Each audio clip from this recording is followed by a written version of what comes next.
Pareto analysis is a decision making tool which based upon 80-20 rule।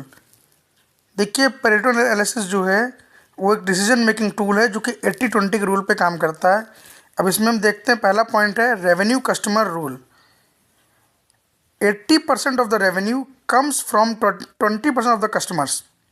यानी हमारा जो व्यापार का 80% रेवेन्यू है वो स्पेशली 20% कस्टमर से ही आ जाता है। So we always try to satisfy these special 20% category of customer first, then focus on rest of the customer। तो हमें क्या करना चाहिए, सबसे पहले उन 20% कस्टमर को आइडेंटिफाई करना चाहिए जिनसे हमारा 80% रेवेन्यू आ रहा है, और पहला फोकस हमारा होना चाहिए, पहला टारगेट उन 80% कस्टमर को सेटिस्फाई करने का, क्वालिटी के रेस्पेक्ट में, क्वांटिटी के रेस्पेक्ट में और प्राइस के रेस्पेक्ट में। ठीक है। सेकेंड पॉइंट है प्रॉफिट एंड प्रोडक्ट रूल।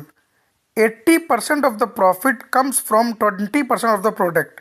हमारे व्यापार में 80% प्रॉफिट जो है वो 20% ऑफ द प्रोडक्ट से ही आ जाता है। तो हमें कोशिश क्या करनी चाहिए कि हम उन स्पेशल प्रोडक्ट्स को आइडेंटिफाई करें और उन प्रोडक्ट्स को हम और बेहतर बनाएं, that we provide best quality of these products in the market, जिससे कि हमारे कस्टमर्स बने रहें और हमारा प्रॉफिट जनरेट होता रहे। ठीक है।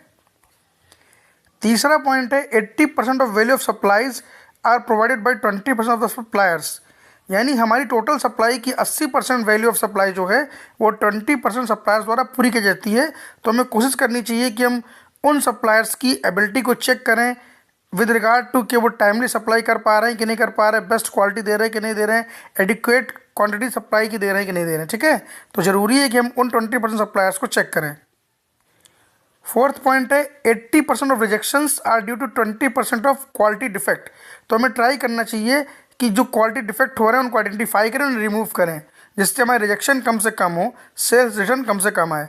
इसी प्रकार 80% of failure are due to 20% of errors. 80% failure केवल 20% गलती की वजह से होते हैं, उन गलतियों को हमें ढूंढना चाहिए, उन्हें दूर करना चाहिए। 80% of delay are due to 20% of breakdowns. 80% देरी हो जाती है इस बात के कारण कि हमारे 20% ब्रेकडाउन की वजह से हमारा 80% देरी हो रही माल को बनाने में। तो हमें उन ब्रेकडाउन रीज़न को पहचानना और उसे सॉल्व करना है। 80% of the effects come from 20% of causes. किसी भी चीज़ पे 80% प्रभाव 20% कारणों का होता है। तो हम पहले उन 20% कारणों का पता लगाएं जो हमें हमारे व्यापार को 80% प्रभावित कर रहे हैं, तो उन कारणों में हम सुधार करें, उसे अच्छा बनाएं।